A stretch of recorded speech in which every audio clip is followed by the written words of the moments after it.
Oy, pagka-perfect ba? Uhahay.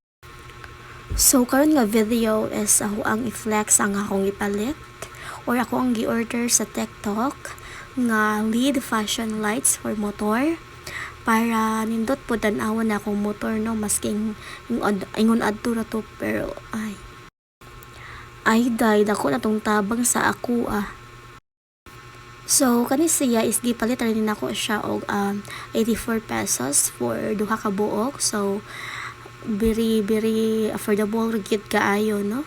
Magkapalit ra gyud tang tanan para sa ato ang motor nga pang fashion or dili ra siya pang fashion kundi pwede na siya ma-lights or kana bitang ma-feel good nimo nga nagdagan ka.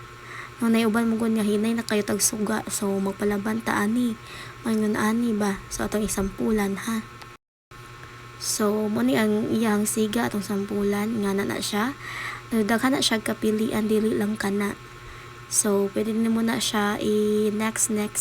Kung unsay gadahan nimo nga style or unsa pa na diha. Colors. Nga na siya. Wow, nice yun ka. Maka-amaze yun ka ayo. Nice yun ka ayo siya.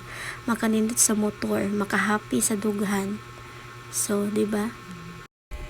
So, kani guys is mapalitan niya siya sa TikTok, sa Shopee o sa ako ang affiliate store or shop.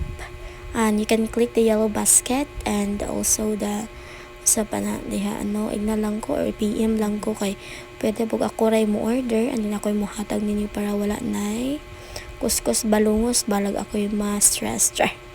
Ayo, stress bitaw. Mo ni siya. Nice jud kaayo, maka-amaze ug makalami, makanindot.